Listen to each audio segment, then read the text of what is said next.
नमस्कार साथियों eighth pay commission में सरकार कितना फिटमेंट फैक्टर रखेगी। जी हाँ साथियों, इस वीडियो में आपको बताऊंगा। इसके साथ ही दोस्तों शिव गोपाल मिश्रा जी की वित्त राज्य मंत्री पंकज चौधरी जी से मुलाकात भी हुई है, जिस पर उन्होंने फिटमेंट फैक्टर को लेकर बहुत बड़ी बात कर दी है। जी हाँ साथियों, आज इस वीडियो में बताने जा रहा हूँ कि सरकार कितना फिटमेंट फैक्टर रख सकती है कर्मचारियों को। फिटमेंट फैक्टर दोस्तों वो है जिसमें बेसिक आपका जो है उसमें मल्टीप्लाई किया जाता है। जितना फिटमेंट फैक्टर बनेगा उसमें दोस्तों आपकी सैलरी हो जाएगी। जैसे एग्जांपल मैं बात आपको बता दूं, अभी आपका बेसिक पे अगर 18,000 है, अगर सरकार 2% यानी 2 का फिटमेंट फैक्टर रखती है तो आपका 36,000 बेसिक पे हो जाएगा। अगर 3 का रखती है तो आपका 54,000 बेसिक पे हो जाएगा। यानी कि दोस्तों अगर डीए एचआरए को सब कुछ मिला देंगे तो आपका जो वेतन है वो दोस्तों 1 लाख रुपए से पार हो जाएगा। तो यहाँ पर शिव गोपाल मिश्रा जी की दोस्तों बातचीत हुई है वित्त मंत्री जी के पास। आखिर क्या क्या बात हुई है इस वीडियो में आपको बताने आ रहा हूं। अतः साथियों, सही और सटीक जानकारी के लिए आप हमारे चैनल फाइनेंशियल हेल्पर को सब्सक्राइब जरूर कीजिए। सबसे पहले दोस्तों हम देखते हैं कि शिव गोपाल मिश्रा जी की आखिर क्या है उनकी बात, और वो क्या कह रहे हैं कि सरकार कितना फिटमेंट फैक्टर रख सकती है। सबसे पहले आप उनका ये वीडियो सुनिएगा, स्पीच सुनिएगा, वो क्या कह रहे हैं। कहीं ये मंशा लग रही है कि ये मामला मतलब आगे खींचते खींचते 2029 तक चला जाएगा। मतलब ये संभव है कि 2027 में यूपी चुनाव से पहले तक रिपोर्ट आ जाए। लेकिन कुछ भी हो, लेकिन सवाल इस बात का है कि मंशा को स्पष्ट तौर पर जाहिर करना चाहिए। सरकार को ये पता है कि सरकार के चाहे जितनी बलिष्ठ हो, लेकिन सरकारी कर्मचारी के साथ में अगर वो ये 29 से लागू कर दे तो मैं निश्चित तौर पे आपको कहता हूँ ये सरकार नहीं चला पाएंगे। मैं बहुत जिम्मेदारी के साथ कहता हूँ कि अगर 1 जनवरी 2026 से पे कमीशन लागू नहीं होगा तो सरकार नहीं चलेगी। हम पूरे तौर पे आंदोलन में जाएंगे, गाड़ियां खड़ी होंगी, देश बंद होगा। सरकार को बता देंगे कि सरकारी कर्मचारी होता क्या। लेकिन ये स्थिति तो 2027 से पहले तो आप भी नहीं कर पाएंगे, क्योंकि 18 महीने का तो जो टाइम है वो कमीशन को दे दिया जा चुका है। तो 18 महीने तक कोई फर्क नहीं पड़ता है। ये सब चीजें बहुत समय बहुत जल्दी से निकलता है, लेकिन हमारे अधिकारों पर हमला अगर सरकार करेगी तो हम लोग खामोशी से बैठने वाले लोग नहीं हैं। ये बात हम लोग साफ जानते हैं। तो सरकार में भी लोग समझदार हैं, खासतौर पर प्रधानमंत्री जी तो इन चीज़ों को समझते ही हैं। अगर वो पेंशन पे इतना बड़ा फैसला बुला करके कर सकते हैं तो उनको सरकारी कर्मचारियों का उपयोग समझ में आना चाहिए। और फिर राजनीतिक उपयोग जिस तरीके से हो रहा है वो तो वो और उनकी जो टीम है उन्हीं की सोच है कि दिल्ली चुनाव से पहले घोषणा, बिहार के चुनाव से पहले गजट नोटिफिकेशन, अभी यूपी चुनाव से पहले रिपोर्ट। अब इसके आगे मैं नहीं कहूँगा। सर आप अभी जब निधि से आपकी बातचीत हुई थी तो आपने ये समझाया कि कैसे हम सब की लाइफ जो है वो ब्रांडेड कपड़ों, जूतों और मोबाइल फ़ोन से बदल गई है। जब 7वां वेतन आयोग आया था उस समय ये कंसिडरेशन किया गया कि 7,000 की बेसिक सैलरी बहुत कम है तो उसको 18 किया जाना चाहिए।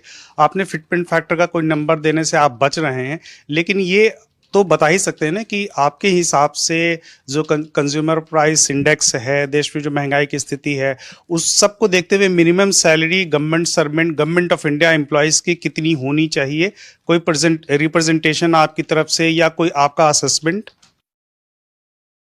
जो शायद वायबल और प्रैक्टिकल भी हो? प्रॉब्लम क्या है कि ये ऐसा विषय है जिस पर हमारे अपने लोगों के बीच में अभी तक कोई मतैक्यता नहीं हो पाई है। और हमारे अपने विचार, हमारे साथियों के विचारों में कुछ अभी अंतर है। और चूँकि ये मसला ऐसा है जिसको कि हम लोग बिल्कुल साइंटिफिकली प्रिपेयर करके सरकार के सामने ले जाते हैं, तो उनके भी अपने तर्क हैं। जो लोग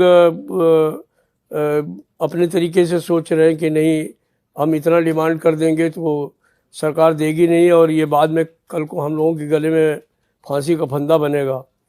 तो अभी हम लोग इस पर थोड़ा खामोशी ही रखे हुए हैं और बहुत दिन नहीं रख पाएंगे, चूँकि अब हमको इसका मेमोरेंडम बनाना है। तो हमें सारे देश भर से लोग पूछ रहे हैं, तो इसको हम लोग 1 आध हफ्ते के अंदर फाइनल कर लेंगे। लेकिन हमारा अपना सोच ये है कि पिछली बार 7वें वेतन आयोग में भी हम लोगों ने जो मिनिमम वेज की बात की थी वो हम लोगों ने 25,000 रुपये मांगा था। बाद में एक बहस होने के बाद में हम लोग 22,000 पे आ गए थे, पे कमीशन जो है वो 20,000 पे आ गया था। उन्होंने कहा था कि हम 20,000 दे देंगे। हम लोगों ने भी हालांकि ये नहीं कहा कि हम 22,000 से नीचे जाना चाहते हैं, लेकिन अंदर की बात आपको बता रहा हूँ कि हमारे लोग इस बात से संतुष्ट हो गए थे, चलो 20,000 मिल जाएगा, ठीक है। लेकिन 20,000 तय करके भी जो है वो जस्टिस अशोक माथुर ने उसको जो है वो घटतौली कर दी और उसको 18,000 पे ले गए। तो एक तरीके से जो उन्होंने एक तय किया था नेशनल काउंसिल JCM के साथ में, उसमें भी कटौती होने का काम उन्होंने किया और उसके लिए निश्चित तौर पर जो परसुएशन था हमारे स्वर्गीय वित्त मंत्री अरुण जेटली का, वो काम आया। उन्होंने सरकार की तरफ से उस पर काफ़ी दबाव डाला और उसको कम कराने का काम किया। तो अभी भी जब हम चर्चा करते हैं कि इसको कि आज की तारीख में जो स्थिति है और जो अब अभी लोग कहते हैं कि पिछले 10 सालों के इन्फ्लेशन में जो 7वें वेतन आयोग में था और इस 10 सालों के इन्फ्लेशन में बहुत फ़र्क है। मैं मानता हूँ इस बात को, लेकिन ख्वाहिशें जो हैं वो बिल्कुल अलग अलग हुई हैं। तो वो एक सवाल है कि उनके ऊपर जो दृढ़ता के साथ में खड़े होने की बात है, वो एक सवाल है। सबसे बड़ा सवाल यही है कि जो सवाल आज के जीवन शैली में हमारे हैं, वो वस्तुएं जो हैं, वो रिहायश जो है, वो चीज़ें जो हैं वो इस्तेमाल होंगी कि नहीं। आज के ज़माने में भी आप कहेंगे कि साइकिल की बात करो, आज तो साइकिल भी 6,000-8,000 रुपये से कम में नहीं मिल रही। तो वो चलने वाला नहीं है, फिर कोई साइकिल पे चलने वाला भी नहीं है। हर कर्मचारी के पास में जो है वो मोटरसाइकिल तो है ही है, सब आधे ज़्यादा लोगों के पास तो कार है। तो अगर कोई है कि ट्रांसपोर्ट अलाउंस कम कर देंगे, नहीं बढ़ाएंगे, पेट्रोल के दाम आप बराबर बढ़ाते जाएंगे, डीजल के दाम बढ़ते जाएंगे, तो इससे चलेगा नहीं। तो मुझे नहीं लगता है कि इस तरीके का काम चलेगा। अगर पहले ये 3 गुना हम डिमांड कर रहे थे, तो अब हम 3 गुने से कम पे चले जाएंगे, मुझे नहीं लगता है। लेकिन मैं इसके बारे में अभी कुछ मजबूती से आपको नहीं कह सकता हूँ।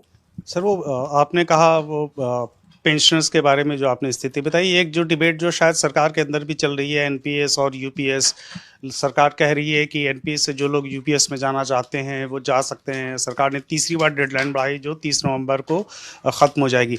तो क्या इस पे कमीशन के दायरे में NPS, UPS या पेंशन का मामला, पेंशन का मामला भी आ सकता है? आएगा, हम लोगों की तरफ से आएगा, सरकार की तरफ से नहीं आएगा। जो TOR उन्होंने दिया है उसमें, लेकिन हम लोगों की तरफ से जरूर आएगा। TOR में उन्होंने ग्रेच्युटी की बात लाने की बात की है। उन्होंने जो लोग इस बीच में मर जाते हैं वो पुरानी पेंशन से गवर्न होते हैं, उस पर भी उन्होंने डालने का काम किया है। मैं समझता हूँ इसकी ज़रूरत नहीं थी, क्योंकि भारत सरकार ने ये हमारे साथ बैठ करके तय हुआ है कि अगर किसी व्यक्ति की डेथ हो जाएगी तो उसको पुरानी पेंशन के हिसाब से ही सेटल किया जाएगा। लेकिन इसमें इसको लाने का मतलब ये है कि ये इसमें कुछ परिवर्तन करना चाहते हैं, अदरवाइज इसको लाने की कोई आवश्यकता नहीं थी। इन्होंने TOR में ग्रेच्युटी की बात की है। सवाल इस बात का है कि ग्रेच्युटी एक्ट से अकॉर्ड होती है, वो इस वेजेज एक्ट में आता नहीं है। पेमेंट ऑफ वेजेज एक्ट अलग है, ग्रेच्युटी एक्ट अलग है। तो ग्रेच्युटी तो आपको देनी ही पड़ेगी। अभी कि ग्रेच्युटी जो है वो मान लीजिए 1 साल किसी ने नौकरी की तो 15 दिन की ग्रेच्युटी है, उसमें हम बढ़ोतरी की डिमांड कर रहे हैं कि आप इसको बढ़ा करके 1 महीने कर दीजिए, 1.5 महीने कर दीजिए। अभी पता नहीं है क्या, हम लोग जब बैठेंगे बात करेंगे तो क्या डिमांड होगी, वो अलग का सवाल है।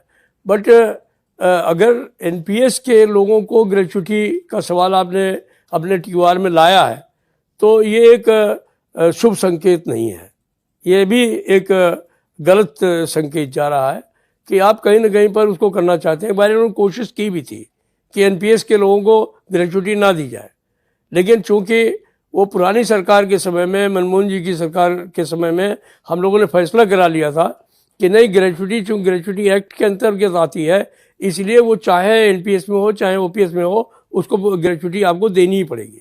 तो अल्टीमेटली वो आज तक दी। तो साथियों देखिएगा, सभी कर्मचारी संगठन मांग कर रहे हैं कि सरकार से 3% का वो दें, फिटमेंट फैक्टर 3 रखें।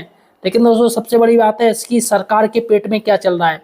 लेकिन अभी जो मैं आपको बता दूं 12 तारीख को 12 फरवरी को सभी कर्मचारियों ने एक दिन के लिए स्ट्राइक का ऐलान कर दिया। पूरा भारत बंद रहेगा दोस्तों 12 फरवरी को। यानी कि कर्मचारी भी अब आर पार के मूड में आ गए। जितने भी पेंशनर हैं, कर्मचारी हैं, सभी ने हुंकार भर ली है कि सरकार के खिलाफ हम प्रदर्शन करेंगे और 8th पे कमीशन जल्दी लागू करवाने की बात करेंगे। इसके साथ ही ओपीएस का भी दोस्तों मुद्दा चल रहा है। ओपीएस को लेके भी दोस्तों बहुत बड़ी बात कर दी है कर्मचारियों ने। वो सारे मुद्दे हैं दोस्तों जिसको कर्मचारी बहुत ही जल्दी सरकार के सामने रखना चाहते हैं और देखेंगे सरकार क्या चाह रही है दोस्तों। फिलहाल साथियों ये बड़ी खबर थी जो कि मैंने आपको बता दी। अगर आप पेंशनर हैं या गवर्नमेंट एम्प्लॉई हैं तो हमारे चैनल को सब्सक्राइब जरूर कीजिए। धन्यवाद साथियों।